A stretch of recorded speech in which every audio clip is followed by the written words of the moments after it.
AITA for changing the locks and tossing my brother's stuff out of my $580,000 townhouse? My name is Chloe, I am 34 years old, and I work as an account executive at a reputable marketing firm. I'm not doing badly. I've done well enough to save for years for something I wanted for a very long time. A home of my own. I had already spent too much time in a rented apartment, and every month when I paid the rent, I felt the same way, as if that money was just disappearing from my life, never to return. After years of being frugal, I finally saved up for a down payment. I started looking at options with a realtor who was showing me properties within my budget. The only problem was my car had a major breakdown and had been in the shop for a couple of weeks, so I was getting around in Ubers or Lyfts however I could. My parents live in Berwyn, a suburb relatively close to Chicago. My dad works in construction and my mom is an administrator at a school. They are hardworking people, the kind who get up early and figure things out, but they are also those parents who, without ever saying it, have always had a favorite. And that favorite is my younger brother, Ethan. Ethan is 29 and isn't a bad person all the time, but he can't stick with anything. He gets jobs, quits, gets fired, argues, gets tired. It's never his thing. There is always an explanation, there is always a motive, and always somehow it ends up being someone else's fault. That Sunday at our family dinner, I decided to tell them I was already looking for a house. When I arrived, Ethan was sprawled on the couch with the TV on, as if he didn't have a care in the world. We sat at the table. I took a deep breath because I knew this was a big deal for me. I've saved up enough to buy a house, I said. I'm looking at options with a realtor, and I've already started visiting places. My mom's eyes widened in surprise. How wonderful, sweetie. Really, how exciting. And roughly, how much are you thinking of spending? My dad looked at me seriously, as if calculating the price of the homes I was considering. I'm looking in the range of $580,000, I said. I already have enough for a solid down payment. I would finance the rest with a mortgage. That's when Ethan sat up straight, as if he had finally heard something interesting. Well, look, he said with an energy I hadn't seen from him all afternoon. I'm not working right now, but I can help you. I'll take you to see houses. If your car is still in the shop, I'll drive you. It's no problem. I was surprised. Ethan wasn't one to offer help just like that. Well, that would be great, I said, still cautious. If you really want to, it would be nice not to go through this alone. Of course, he said. Besides, I know about these things. I'll give you my opinion so you don't get ripped off. I wanted to believe he was changing. I wanted to think maybe he had matured a little bit. The next day, Ethan followed through. He picked me up, and thus began our routine of going to see houses. For 2 weeks, we saw about 15 places. My realtor scheduled appointments, Ethan drove, I took notes, imagining my life in each space. And I have to admit, Ethan was useful. He can be exasperating with his habits, but he has a good eye for detecting problems. In a house that looked perfect on the outside, he went into the bathroom, crouched down, and called me over. Chloe, come here. I got closer and he pointed to the floor near the toilet. Look, these tiles are buckled and it smells weird. Don't you notice? There's a drainage issue here for sure. I took a sniff. That damp, heavy smell that never goes away. The realtor tried to minimize it as if it were no big deal, but Ethan insisted.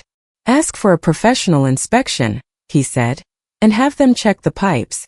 This could get very expensive.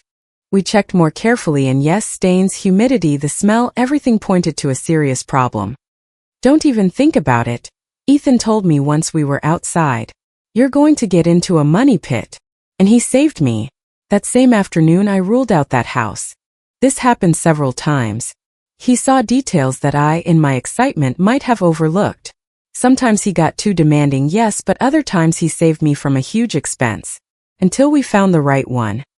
A medium-sized townhouse inside a quiet, gated community in Lincoln Park, well located and within my budget. The exact price, $580,000. The inspection came out clean with no serious issues. Everything felt right, as if finally after so much searching, something went perfectly. I was so excited I could barely sleep. I moved fast. My realtor submitted the paperwork, the appraisal came in, and the following week I was at the title company, signing the mortgage loan documents and closing on the biggest commitment of my life. But it was mine. My house. And then fate decided to get creative. The day after closing, my boss called me. "Chloe, I need you to go to Dallas for 2 weeks," he told me. "We have a critical presentation with a major client, and you are the only one who can pull this off." I froze. 2 weeks, just when I had become a homeowner, but I couldn't say no. It was a major client, and my job was what had made all of this possible. That night I called Ethan. "Hey," I told him, "I need a favor. I'm leaving for 2 weeks for work. Can you help me with something? I need the locks on the house changed. I don't want to leave it with the old ones. Can you meet the locksmith and handle it? When I get back, you can give me the keys." "Yes, of course," he said without hesitating. "Don't worry, I'll take care of it." The next day I took a flight to Dallas and threw myself into work.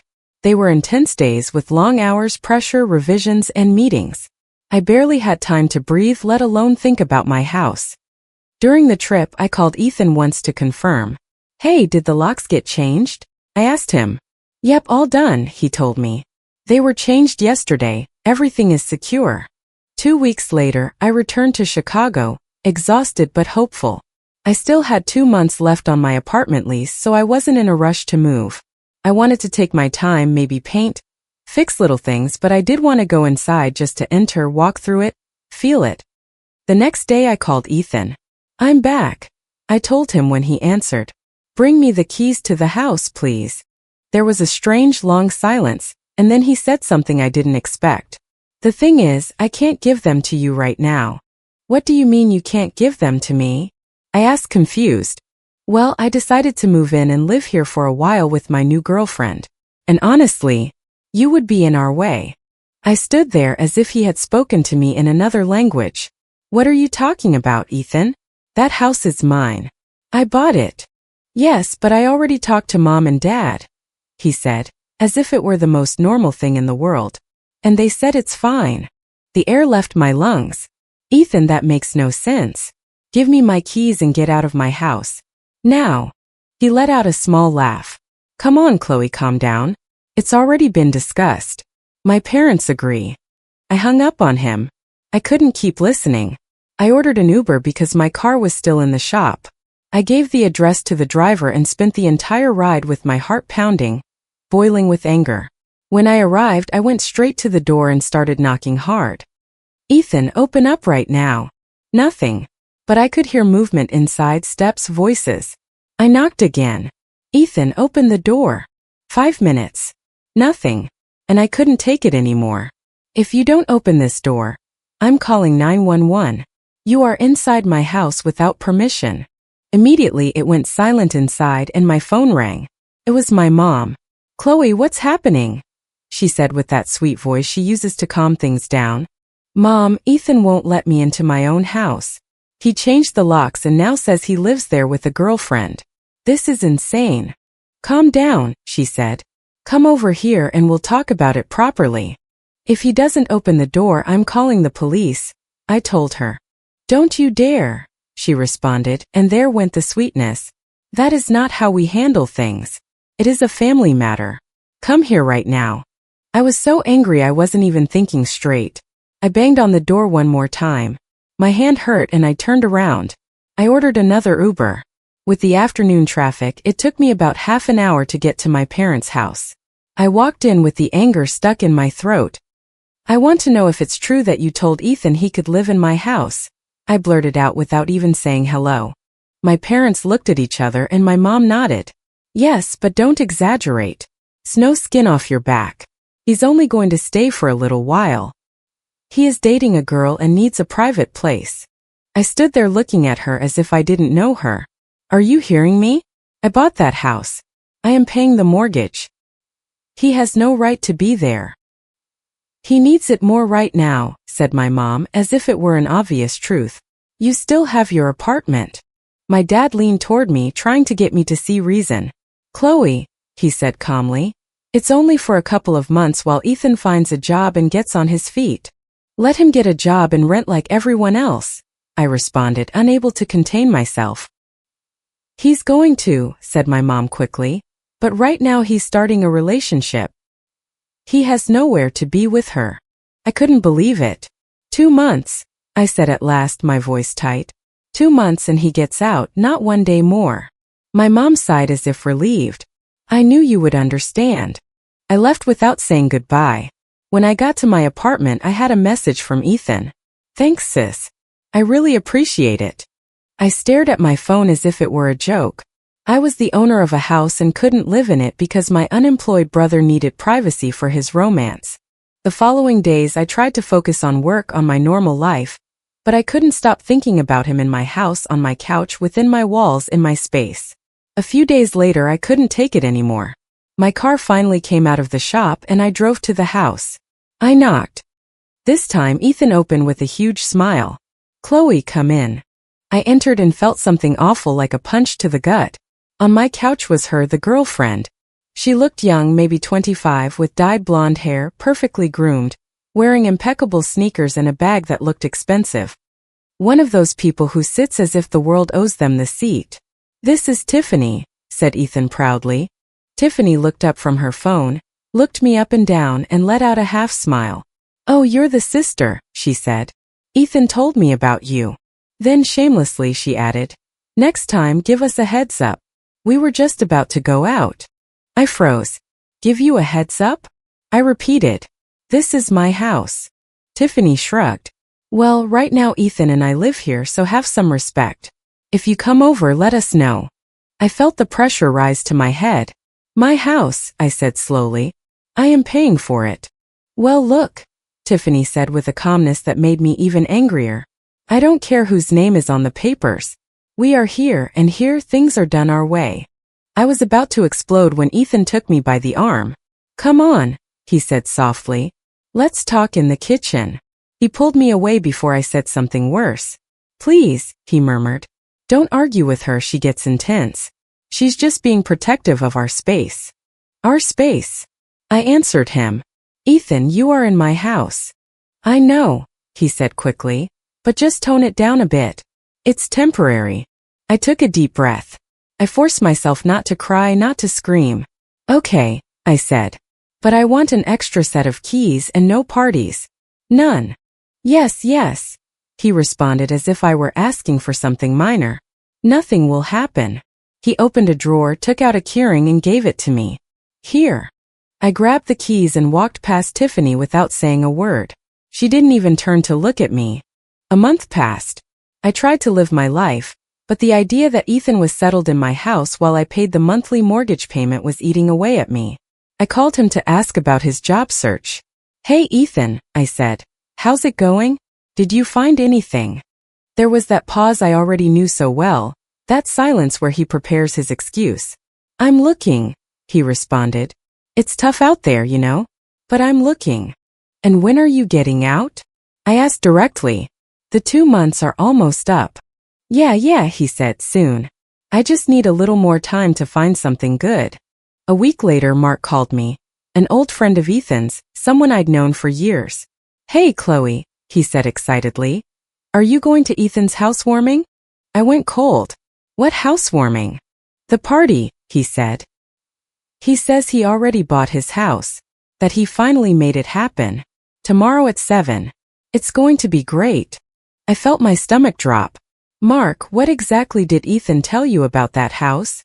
Well, that he was saving for years, he responded without any suspicion. That he finally bought the house of his dreams. He said you helped him with the down payment or some paperwork, something like that. Honestly, that's so cool of you. I couldn't speak. Ethan was telling people that he was the owner of my house and was organizing a party after I had clearly told him I didn't want any parties. Tomorrow at 7, I repeated in a cold voice. Yes, are you going? Yes, I answered. I'll be there. The next day in the afternoon I drove to the house. By that hour the traffic was already heavy. From outside you could already hear the music. Cars were parked everywhere on the street. People could be seen through the windows. At the community gate, the security guard looked uncomfortable but said nothing. He seemed overwhelmed or simply didn't want to get involved. I took out my extra key and the place was packed. 30 or 40 people between the living room and kitchen, loud music, cups, laughter. No one noticed when I walked through the door. I made my way through the crowd looking for Ethan. I found him in the kitchen with a beer in his hand, surrounded by several men I didn't know. He was speaking loudly as if giving a presentation. 5 years of saving, he was saying proudly. 5 years. My sister gave me a hand with some paperwork, but this house is mine. The guys laughed impressed. And Ethan, with a loud laugh, finished it off. And well, Chloe is still stuck there in some little rented apartment. It's sad, really. I coughed loudly. On purpose. The laughter died down. Several people turned and saw me. Some recognized me and lowered their gaze uncomfortably. Ethan turned beet red. A mix of shame and anger. In that second he approached, grabbed my arm and pulled me into the hallway. Wait, he said quickly. I can explain. The loser, I blurted out. That's what you say about me while you play owner with my house. It wasn't like that, he stammered. It's just that those guys could be contacts. I had to look good, I had to sound successful. And that's why you invent that the house is yours? It's temporary, he insisted desperately. Please don't say anything. Don't expose me. I looked at him and without saying anything, started walking back toward the living room. He grabbed my hand. Chloe, please don't kick everyone out. I'm begging you. I stopped, turned toward him, and spoke loudly so it could be heard over the music. That's it, Ethan. The lie is over. His face changed as if a mask had fallen off. If you tell them the truth, he snarled, I'll call Mom and Dad, and they are going to be on my side as always. I stood still, not out of fear, but because of the way he said it. There was something ugly in it. Ethan smiled when he saw my expression. In fact, he added, I already spoke with them, and they say this house suits me perfectly. I felt everything churn inside me. What are you talking about? Mom wants you to sign the house over to me. He said so calmly it was terrifying. That you changed the title. You're the oldest, you have a job, you can afford it. I blinked as if my brain refused to process it. Ethan, I am paying the mortgage. Yes, he responded shamelessly. You pay it and I keep the house. It's fair. Fair. Tiffany and I want to get married, he continued. We need this. You can get another one. And just accept it. My parents said that to them, you no longer exist. They are going to cut you off just like that. I looked at him as if he were a stranger. Are you being serious? Completely, he said. This house is for us. There I understood something. There were still weeks left until the 2 months they had promised me were up. But with the party and the demand to sign over the title, there was nothing left to wait for. That agreement ended in that instant. I said nothing more. I turned around, left the house, and drove away with my hands trembling. In the car I called my mom. Mom, I said as soon as she answered. Is it true that you told Ethan that I have to give him my house? Yes, she responded calmly, as if I were asking for the time. You're already established. Ethan needs to start his life. He has plans. And who pays the mortgage? I asked. She was silent for a second, as if surprised that I would ask something so obvious. Well, you do, honey. Ethan doesn't have a job yet. I was speechless. So, just to understand, I said slowly, Ethan lives in my house, I pay the loan, and on top of that I have to give it to him forever? That's right, said my mom. It's the right thing to do. I understand, I responded and hung up. That night, I returned to my apartment and started packing. I was done with the manipulation, the pressure, the burden of being the responsible one who always has to give in. The next day I was going to end it. All of it. In the morning I called my work and said I wasn't coming in. I took my car and went to the house, but I didn't park in front. I stayed across the street waiting. About an hour later, I saw Ethan and Tiffany come out. They got into their car and left as if nothing had happened, probably to go out to eat or shop with money Ethan didn't earn. As soon as they left, I approached. I had already scheduled the locksmith the night before. He was waiting for me. Do you want me to change all the locks? He asked. Every single one, I told him. All the doors. While he worked, I went to my car and unloaded boxes of my things. Clothes, documents, my computer, what was necessary to actually live there. Then I went inside and gathered Ethan and Tiffany's belongings. Clothes, toiletries, chargers, gadgets, pure clutter. I put it all in trash bags and took them out to the curb, just outside the community gate. When the locksmith finished, I paid him and went inside. I locked up. For the first time in weeks I could breathe properly. For the first time I was in my house. Around 6 in the afternoon I heard a car. Then angry voices. Ethan and Tiffany had returned. "What is this?" Ethan shouted from outside. "Why are our things out here?" They started ringing the doorbell again and again, then pounding on the door, making a huge scene. I went up to the second floor and opened a window. "Go away from my property or I'm calling 911, I said with a firm voice. "Chloe," shouted Ethan. "What did you do? Why did you take our things out?" "Because this is my house," I responded, "and you don't live here." Ethan took out his phone and started calling my mom. I heard him scream, accuse me, and play the victim. 2 minutes later my phone rang. When I saw my mom's name I took a deep breath and answered. "Chloe Marie," she started furiously, the way she did when she was beside herself. "You are going to let your brother in right now." "No, Mom. If you don't do it, forget about us," she said without hesitation. "For me, you no longer exist." I squeezed the phone. "So be it," I answered and hung up. Ethan continued outside for about 15 more minutes, shouting things, banging on the door.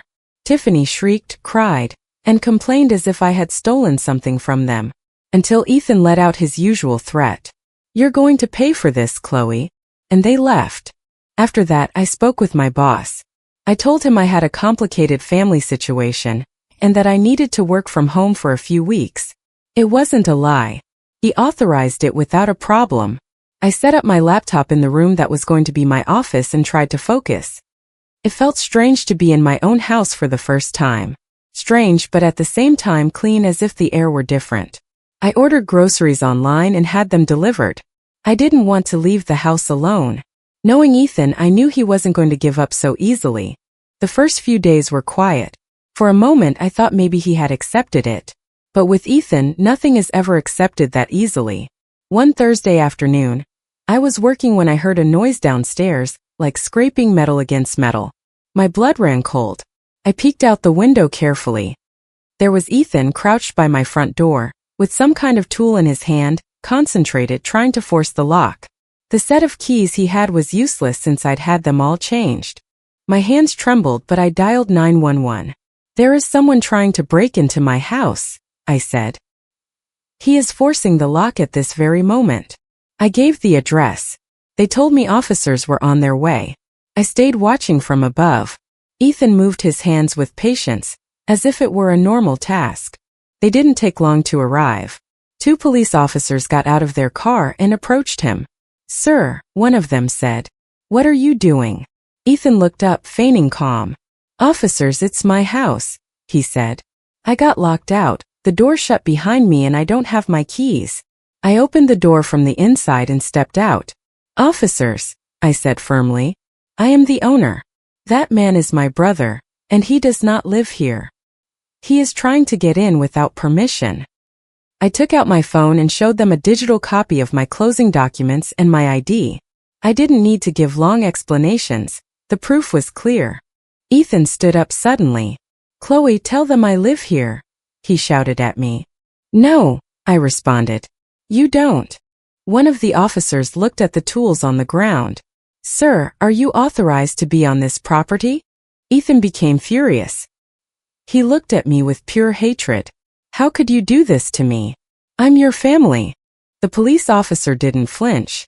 "Sir, you are being detained for attempted breaking and entering," he said while taking out his handcuffs. Ethan started screaming that I was an ungrateful person, that I was going to regret this, that you don't do this to family. I didn't say anything. I just stood in my doorway watching as they took him away. 2 hours later my mom called me. She was furious. "How dare you have your brother arrested?" "Mom, he was trying to break into my house with lockpicks." "That is an exaggeration," she shouted. "It's a family matter." "He is an adult committing a crime," I responded. "I am not going to help get him out." She hung up on me. Days later, I found out through a cousin that my parents had posted his bail and he was released. That was 3 months ago. I haven't spoken to Ethan or my parents since that day. Through other relatives, I heard that Ethan and Tiffany ended up living in my parents' house and that my mom dedicates herself to telling anyone who will listen that I was cruel, that I abandoned my family for a house, that I took the house from Ethan. My cousin Sarah called me a week later to give me the full story. "Your mom keeps saying you stole the house from Ethan," she told me. "She says you tricked him, that you made him believe it was his." "That makes no sense," I responded with an old weariness, "but it doesn't surprise me." "Your dad looks ashamed," Sarah said, "but he doesn't contradict her. And Ethan goes around saying you had him detained for no reason. Your dad didn't even call you." I stayed quiet. "And Tiffany?" I asked at the end, although I didn't really care. Sarah let out a small laugh. "Tiffany left him about a month ago. Apparently, living with your parents wasn't the lifestyle she wanted." I felt a strange pang, a tiny bit of pity that vanished quickly. "And you? Are you okay?" asked Sarah. "You know, with all this, with not talking to them." I thought for a moment before answering. "The truth is, I am better than I have been in years," I said. And it was true. I love living here. I painted the walls colors that I like. I bought furniture that makes me happy. I put plants everywhere. I have a small garden, and I take care of it on the weekends. I do what I want because it is mine. Sometimes I miss the idea of having a family. It's weird that they don't call. It's weird that there are no messages from my mom asking about anything. But I don't miss the drama. I don't miss the guilt. I don't miss that constant pressure of having to solve Ethan's life. When I told my friends, many were in shock. Some couldn't believe my parents took Ethan's side in something so clear-cut. Others told me that I finally did what I had to do. At work, I've been doing better. Without the noise of all that, I am more focused. My boss has hinted that a promotion might be coming soon. About a month ago, I ran into Ethan at the supermarket. A Sunday afternoon. It was uncomfortable. He saw me first. He hesitated. He stood still for a second and then approached me. "Hello, Chloe," he said softly, as if he were suddenly a calm person. "Look, I know the house thing got out of control. Maybe we could talk. Fix it." I looked at him without emotion. "There is nothing to fix." "It wasn't like that," he insisted. "It wasn't with bad intentions." "Yes, it was," I answered him. "It was exactly like that." He stood there, looking like he wanted to say something else, but I grabbed my shopping cart and walked away. I no longer have patience for his excuses or for his way of twisting everything until he remains the victim. Sometimes people ask me if I regret having distanced myself from my family. The answer is no. It hurts me that it happened, it hurts me that they were capable of it, but I don't regret having chosen my peace because that day they showed me who they were. Ethan thought he could keep my house. My parents thought I should let him have it. And I learned something I will never forget. Just because someone is your family doesn't mean they want what's best for you. Sometimes the people who are supposed to take care of you are the ones who hurt you the most. But I'm fine. I'm in my house living my life my way. And with that, it's enough. Comment. Setting boundaries with the people we love is often one of the hardest things we ever have to do. We grow up believing that family always comes first, but sometimes we forget that our well-being matters just as much. Respecting yourself means recognizing when a relationship is hurting you more than it is helping you grow. It takes immense courage to say no and protect the life you have worked so hard to build. Please remember that choosing your peace is not an act of selfishness, but an act of survival and self-care. True love and support should never come with the condition that you must sacrifice your dignity or your security. Walking away from toxic situations creates the space you need to heal and fill your life with people who genuinely value you. You deserve to feel safe in your own home and respected in your own life. Trust your instincts when something feels wrong, even if everyone around you tells you otherwise. I hope this story reminds you that peace of mind is priceless and worth fighting for every single day. If you liked it, don't forget to leave a comment and support the channel by subscribing. See you in the upcoming stories.